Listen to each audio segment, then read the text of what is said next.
"Hannah, we decided it's best if you don't come to the wedding. It would just complicate things." That was the text my sister sent me. No phone call, no explanation, just a casual line that told me I was officially cut from her wedding guest list. I stared at the screen, reading it over and over, waiting for the punchline that never came. I wasn't some distant acquaintance. I was her sister, the same sister who helped her move 3 times, covered her rent when she was broke, and stayed up all night after every heartbreak. My chest tightened, disbelief mixing with a sting so sharp it almost made me laugh. This had to be a mistake. But when I called my mom, she just sighed and said, "It's just a wedding. Hannah, don't make a big deal." That was the moment I knew if I wasn't invited, I'd be somewhere better. I didn't waste time with pleasantries. "Mom, I just got a text from Charlotte. She says the guest list is finalized and I'm not on it." Is this some kind of joke? There was a pause long enough for me to know the answer before she spoke. "Oh, honey," she sighed, dragging out the word like I was a toddler throwing a tantrum. "It's just a wedding. Don't make a big deal out of this. Just a wedding." My stomach nodded. "I'm her sister," I said slowly, as if maybe she'd forgotten. How am I not invited to my own sister's wedding? She had to keep the guest list small. Mom replied. I almost laughed. "Small. She invited 150 people. I just saw the Instagram post." "Well, you know how these things are," Mom said, a light chuckle in her voice. "Weddings are expensive. Maybe she thought you wouldn't mind skipping this one." Wouldn't mind. That phrase hit harder than I expected. I'd been there through every one of Charlotte's crises, helped her move apartments in the middle of winter, covered her rent when she lost her job, even lent her money she never paid back. I'd sat with her through ugly breakups, listening to her cry until 2 in the morning. I had shown up for her every single time, and now I wasn't worth a seat at her special day. "Oh, stop being dramatic," Mom added, her voice dripping with that dismissive tone she'd perfected. "It's one day. You're overreacting." Overreacting. Right. I knew exactly how this would play out. I'd push back. Mom would brush me off. Charlotte would offer some half-hearted apology later, and I'd be expected to forgive and forget because that's what I'd always done. Not this time. Something inside me shifted. A line drawn in the sand. If I wasn't important enough to be invited, I wouldn't be important enough to show up when they needed me later. "I have to go," I said flatly, hanging up before she could respond. I set my phone on the table, staring at it for a moment. The initial sting of rejection was quickly being replaced by something else: clarity. I didn't have to stay here, stewing while my family played happy little wedding without me. I opened my laptop. If Charlotte could have the happiest day of her life, I could have the best week of mine. Somewhere warm, somewhere beautiful, somewhere far, far away from this mess. Within minutes, I was scrolling through Caribbean resorts, each one more stunning than the last: white sand beaches, turquoise water, private balconies with ocean views. I'd always told myself a trip like this was too expensive. But right now, it wasn't just a vacation. It was a statement. And I was ready to make it. The moment I decided, it was like a weight slid off my shoulders. I wasn't going to mope around at home while my sister played princess in a dress I probably helped pay for. No, I was going somewhere that didn't require a forced smile or a congratulations card. My fingers flew across the keyboard. 5-star resorts, private beaches, infinity pools so clear they looked photoshopped. The kind of places I used to scroll past because I thought someday, maybe, well, someday had just become today. One listing caught my eye: a luxury Caribbean resort with floor-to-ceiling windows, a private balcony, full spa access, and a personal butler. The price tag was steep, but after Charlotte's little stunt, I wasn't about to pinch pennies. I clicked book now without a second thought. First-class flights, window seat, extra legroom. I even scheduled a massage for the day I arrived. I wasn't just leaving town. I was upgrading my entire mood. As the confirmation email pinged my inbox, I felt a wicked sort of satisfaction. This wasn't running away. It was reclaiming space, my space. I opened Instagram, scrolled to a photo of the resort's beach, and saved it. Not to post yet, but to have ready. Oh, there would be a post? Timing was everything.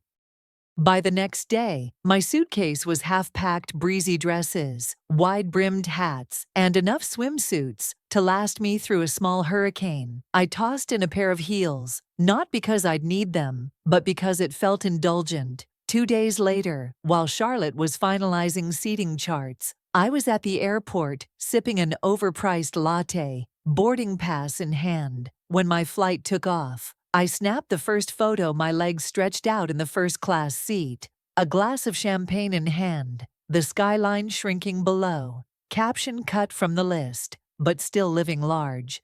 The likes started rolling in before we even hit cruising altitude. Cousin Megan sent a laughing emoji. My college friend texted, "Yes, Queen. Take that trip." Even my Aunt Kathy commented, "Good for you. Wish I was there." Somewhere between my second glass of champagne and the in-flight meal, my phone buzzed with a notification from Mom. "Where are you?" I smirked and ignored it. When I landed, a sleek black SUV was waiting. The driver handed me a chilled towel and a bottle of water as we drove along a coastline so beautiful it felt unreal. The air smelled of salt and hibiscus. The resort was even more breathtaking in person, towering palm trees in the lobby, the ocean breeze rolling straight through its open-air design. My suite was perfection. White linen sheets, a balcony that overlooked nothing but turquoise water. I stood there for a long moment, just breathing it in. Charlotte could have her wedding day. I had my freedom. The morning of Charlotte's wedding, I woke to the sound of waves crashing against the shore. Sunlight poured through the glass doors, casting a golden shimmer across the king-sized bed. My phone, face down on the nightstand, was blissfully silent. I ordered room service before I even got out of bed. Fluffy pancakes, tropical fruit, and coffee so smooth it could ruin every cup I'd ever have afterward. I carried my breakfast to the balcony, toes brushing against the warm wood, eyes locked on the horizon. Back home, I imagined my family in chaos, Charlotte barking orders at her bridesmaids, Mom fussing over centerpieces, someone panicking because the caterer was late. The mental picture made my first sip of coffee taste even better. At 10 a.m., while Charlotte was probably getting her makeup done, I was stretched out on a sun lounger by the infinity pool, a martini in hand. I scrolled through vacation blogs on my phone, not to read them, but to upload my own. Photo me, sunglasses on, hat tilted just right, ocean behind me, caption, "Turns out I'm allergic to wedding drama." Within minutes, the comments poured in. "My friend Tara, you're glowing." Cousin Megan, "Again, I want your life right now." Even an old coworker chimed in, "Is there room in your suitcase?" The attention wasn't the point, but I'd be lying if I said it didn't feel good. Around noon, I wandered down to the beach, the sand warm under my feet. The water was crystal clear, and I waded in just far enough for the waves to kiss my knees. Somewhere, a steel drum band played. I felt like the main character in my own movie. When I finally checked my phone, there it was, another text from Mom. "Are you really missing your sister's wedding for this? You're being petty." I took a photo of my view, white sand, turquoise water, a cocktail in hand, sent it back with no caption. Then I switched my phone to Do Not Disturb. By late afternoon, I booked a spa treatment, hot stone massage, followed by a facial. The kind of pampering I'd never taken the time for before. When I closed my eyes, the only thing I felt was the soft pressure of warm stones along my spine, and the slow, certain realization that I didn't miss home at all. If Charlotte had her special day, this was mine, and I wasn't about to let anyone ruin it. I had no idea that just a few hours later, my phone would light up with messages so frantic, so desperate, I'd think someone had died. Turns out, something else had Charlotte's picture-perfect wedding. It was just past sunset when I returned to my suite, skin still warm from the day.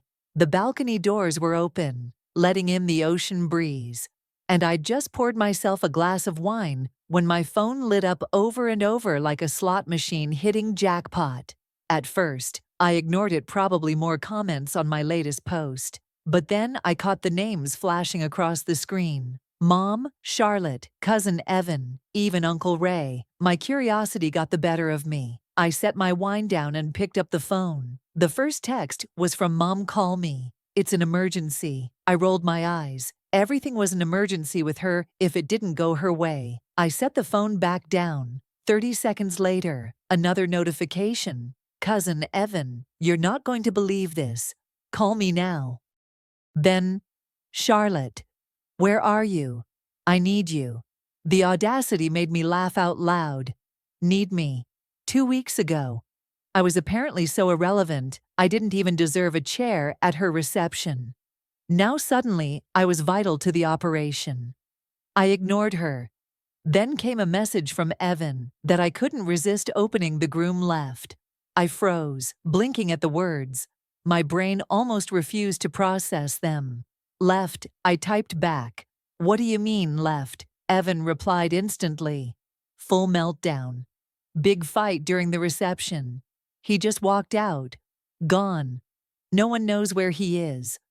I sat back, letting the information sink in.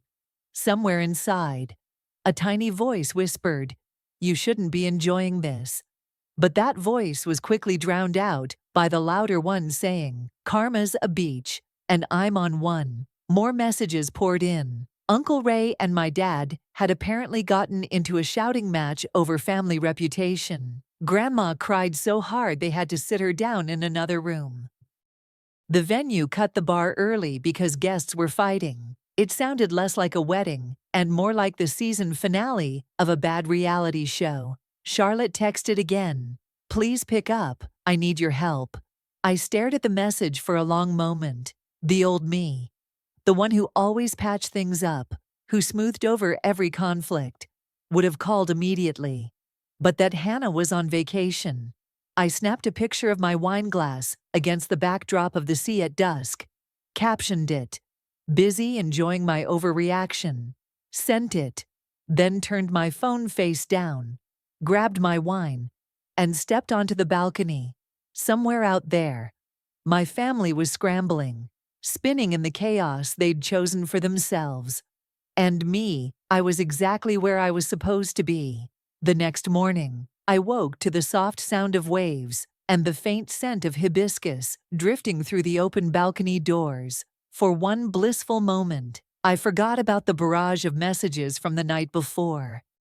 Then my phone buzzed again. This time it wasn't Mom, it wasn't Charlotte, it was Melissa. Melissa was the only cousin I actually liked. She didn't play sides, didn't spread drama unless the drama was worth sharing. Her text read, "Okay, I know you're ignoring everyone, but you have to hear this. Call me, you're going to love it." I stretched out on the bed, smirking. If Melissa said I'd love something about last night, I believed her. I called. She picked up on the first ring. "Oh my God," she said, breathless. "Are you sitting down?" "I'm lying down in a luxury suite overlooking the ocean. I think I'm ready for whatever this is." Melissa laughed. "All right, so you know the groom walked out, right?" "Yeah, Evan told me." "Reception meltdown. He's gone. What happened?" She didn't even take a breath. Apparently, during the reception, Charlotte cornered him about something no one knows exactly what, and it turned into a screaming match. He yelled, she yelled, and then he just left. Like, didn't even take his jacket, walked out the front door, and never came back. I grinned into the phone. "Wow, that's poetic." "Oh, it gets better," Melissa said, her voice practically fizzing with glee. "After he left, your dad and Uncle Ray got into it over who was making the family look bad. Full-on yelling match in the middle of the dance floor. Guests were recording it on their phones. I nearly choked on my coffee.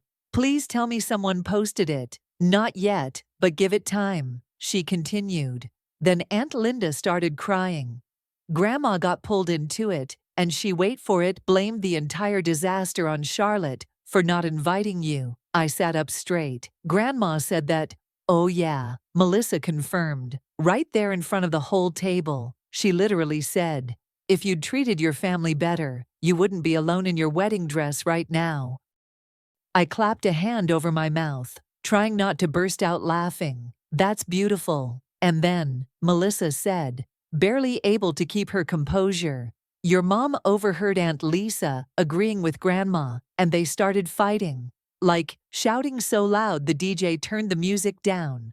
Meanwhile, Charlotte's in the bridal suite, throwing things flowers, champagne glasses at her bridesmaids. The image was so absurd, I had to put my coffee down before I spilled it. This is unreal. Oh, and it's not over. Melissa went on. After all that, your mom actually tried to call the groom's mother to smooth things over. I raised an eyebrow, and Melissa's voice dropped to a mocking tone. This is your problem now. That's all she said before hanging up. I leaned back against the headboard, grinning so wide my cheeks hurt. You're telling me the same people who made sure I wasn't invited are now blaming me for not being there to save the day. Exactly, Melissa said, laughing. They're saying if you'd been there, you would have talked him down or fixed everything like you always do. I took a long, slow sip of coffee. Melissa, do you know what the best part of this is? What? I don't care. Melissa burst out laughing so hard she had to catch her breath. God, I love you for that. Seriously, Hannah, you did the right thing. Of course I did, I said. They wanted a wedding without me. Now they have a wedding disaster without me. Seems fair. We said our goodbyes, and I hung up, feeling lighter than I had in years. I padded out onto the balcony, the sunlight warming my skin. Below, the waves curled lazily onto the shore, glittering in the morning light. I raised my coffee mug toward the horizon, like a toast to freedom, to peace, and to karma doing my work for me. Somewhere back home, my family was trying to stitch together the tattered remains of Charlotte's perfect day. Me, I was already planning which tropical drink I'd order next. By midday, I'd already had 2 mimosas and a dip in the infinity pool when my phone lit up again. Despite having Charlotte, Mom, and half the family blocked, messages still slipped through from unfamiliar numbers. It was like they were playing tag team with every device in the family. Unknown number, we need to fix this before it's too late. Another, your sister is devastated. Call your mother. Then, as if she knew exactly how to cut through the noise, Melissa's name appeared. Heads up, your mom is trying to gather the family for a discussion when you get back. I laughed out loud, startling the woman in the lounger next to me. A family discussion was code for one thing, an ambush disguised as a heartfelt talk designed to guilt me into fixing everyone else's mess. I thumbed out my reply. Thanks for the warning. I won't be there. Melissa texted back almost instantly. Wait, what do you mean? I'm extending my trip. I could almost hear her gasp through the screen. That's iconic. Tell me everything when you get back. I grinned, closed the message, and opened my laptop. In less than 5 minutes, my return flight was canceled, and my suite reservation extended by another full week. The confirmation email popped up with a little digital ding, and I swear it felt like freedom in my inbox. I wasn't just skipping their meeting. I was removing myself from their emergency contact list permanently. By the time the sun began to set, I was sitting under a shaded cabana, sipping something blue with a tiny umbrella, when I decided to send one last message to both Charlotte and Mom before reblocking them. Oh, so now you want me around? Sorry. I'm too busy enjoying my overreaction. Have fun cleaning up your own messes. Hit send. Blocked. Done. The relief was instant. For years, I'd been the one everyone called when things went wrong. Lost keys, bad breakups, rent due, family fights. My role had always been the fixer, the one who swallowed her own needs to patch everyone else's problems. Not anymore. That night, I treated myself to a 5-star dinner by the water. The steak melted like butter. The wine was deep and velvety.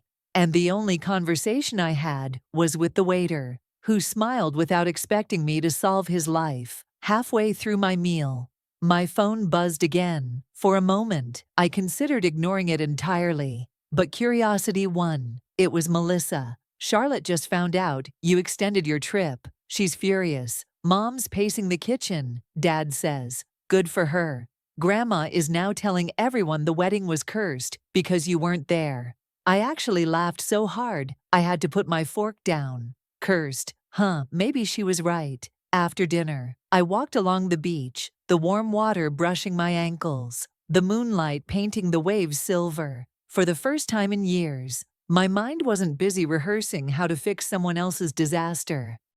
It was just quiet. Back at the suite, I poured myself a final glass of wine and sat on the balcony, watching the tide. In the distance, I could see the faint flicker of boat lights, the gentle pulse of the ocean. Charlotte's wedding had fallen apart. My family was running in circles, chasing pieces they'd never fit back together, and I was here, thousands of miles away, finally learning what it felt like to put myself first and like it. I took one last sip, set down the glass, and whispered to no one in particular. Not my circus, not my monkeys. The waves rolled in like applause. The first morning of my extended stay, I woke up without an alarm. No buzzing phone, no half-panicked voice on the other end of the line. Just the slow, steady rhythm of the ocean, and the smell of fresh coffee drifting in from the breakfast cart the staff had wheeled onto my balcony.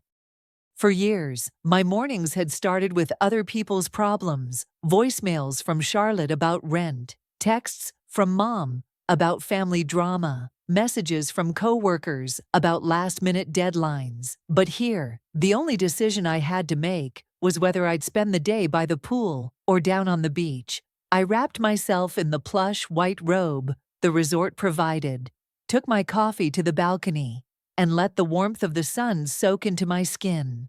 For the first time in, honestly, maybe forever, I didn't feel like I owed anyone anything. Melissa sent the occasional text, little updates from the front lines of the family implosion, but she knew better than to bombard me. One morning's gem: Charlotte is trying to organize a makeup ceremony. Half the family says no. Aunt Linda says she's still hungover from the original wedding. I laughed out loud.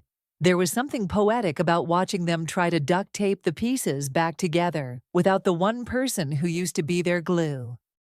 In the afternoons, I'd wander into the spa for treatments I didn't even know I needed: sea salt scrubs, aromatherapy massages, facials that made me feel like my skin was breathing for the first time. In the evenings, I'd eat by the water, the air warm against my shoulders, the sound of the waves a constant backdrop. Somewhere out there, the family narrative was probably shifting. By now, I was sure I'd gone from overreacting to selfish to cold. And maybe they were right if selfish meant finally taking care of myself. On the 4th day of my extended stay, I took a sunset cruise. The sky bled orange into pink, into deep purple, and as I stood at the rail, the breeze in my hair, I realized I didn't miss them at all. Not the way I thought I would. What I missed, if anything, was the version of me who used to believe showing up for people who wouldn't do the same was some kind of virtue.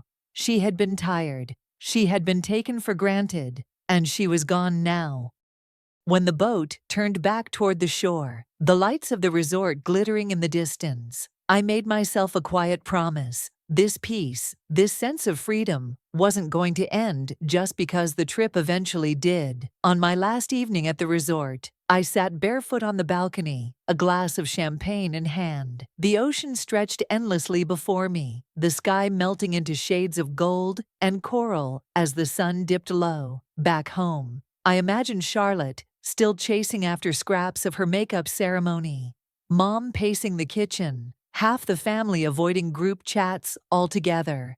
It wasn't my business anymore, and for once, I meant that. I took out my phone, not to check their messages, but to capture the view. The picture was perfect.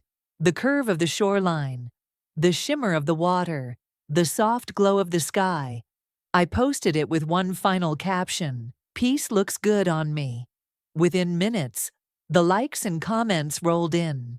Friends cheering me on. Old acquaintances sending heart emojis. But this time, I didn't post for them. I posted for me. I raised my glass to the horizon, letting the quiet sink deep into my bones. No guilt, no tension, no last-minute emergencies, just the sound of the waves, the salt in the air, and the knowledge that I had finally stepped out of a role I never chose in the first place. Charlotte's wedding had fallen apart without me. My life, on the other hand, had never felt more whole. I took a slow sip, savoring the moment, and smiled. Zero regrets.